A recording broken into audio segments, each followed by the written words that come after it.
Gentlemen, let's talk about it, shall we? The Houston Texans have delivered in the playoffs in epic fashion, doing what they do best, 45-14. I'm just here to let you guys know that the Texans are for real. No matter who they get next week in the playoffs, just understand it's not going to be a cakewalk like Cleveland thought. Today, coming into the season, it looked like the Cleveland Browns had the best defense, and it did not show up here. However, I will tell you this much. The defense that was on the other side of the ball for the Texans. On the other side for the Texans, excuse me. But with that being said, we've had 2 pick sixes, and the secondary was proven. As I said in my last video, the matchup between, of course, the Browns and the Texans is, I said it best, that the Texans secondary can match up just as well as the Browns secondary. And I said if Derek Stingley, Steven Nelson, and the boys get rolling, best believe they will get rolling. And they did it twice tonight. Now, I will say this. Our linebackers showed up today. Christian Harris, slap a star on his helmet today because Christian Harris played lights out. He did not check Njoku or he didn't check Brian at tight end for the Cleveland Browns. But when it mattered most, the defense definitely bended, not breaking. Plus, on top of that, I must say this, guys. I'm looking around right now, and I'm telling you straight up that the most beautiful thing that I've noticed about the Texans is that the defense showed up, great. Will Anderson's playing great. Steven Nelson, great, aging very well on top of that.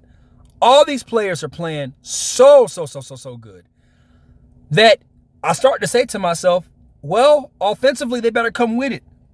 And not only did they come with it, they came with it. You feel me? C.J. Stroud, 3 touchdowns in the first half. No interceptions. Just played mistake-free football. Didn't give the Browns anything to work with. A couple of holding calls. We'll get into that as the week progresses. But as of right now, man, I'm looking. CJ played a perfect game. Didn't do nothing wrong. He fed the right receivers. And then I'm going to dive into this even more on top of that. This is a small subject where he made no mistakes. Blocking and running. When I tell you, Laremy Tunsil, probably one of the best left tackles in the game, besides Trent Williams, I think. When he extended out for Nico Collins to catch the ball on a little small screen, dude, I'm not going to lie to you, straight up. You don't see your big body left tackles out there in open space, taking them down, blocking them down, moving them around. And I just can't stop to understand how and why they thought that this young man was going to go against this grown man for the Houston Texans on the outside of that block against Laremy Tunsil. And then the running game, goodness gracious. Dalvin Singletary had his way. Like I said, a couple of holding calls, but outside of that, Singletary had his way today. They controlled the clock, which brings me to my next one right here. Quality control was ran very effective and well. A lot of people were wondering, when it was 24-14 before it got out of hand, and in the beginning of the third quarter, I noticed that the offense took at least about 4 minutes off the clock, and then everything else went downhill for Cleveland, obviously. However, 4 minutes off the clock, coming right out of halftime with a 10-point lead, that just shows me right then and there that, this team understands, we got to lead, we got to play it safe, we got to play it smart. Let's not go over here and let's go crazy. Let's just do what we got to do, and we'll be just fine. With that being said, too, on top of that, guys, we got a star emerging on our team. I know Tank Dell is out and he's gone, but guess what? We got Nico Collins.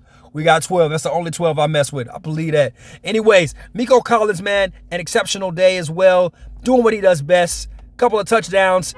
This guy just beautiful. Just beautiful football. Catching it, going crazy. We really kept Amari Cooper in check on top of that, too. We did what we had to do today. We made Joe Flacco look like he was 39 years old. So with that being said, guys, I'm going to do another breakdown after this Chiefs and this Dolphins game goes off. But as of right now, as a proud Texans fan, we did all right. Yo, like, comment, of course, always subscribe. Yo, peace out and blessings. Let's go Texans. Let's go get this ring.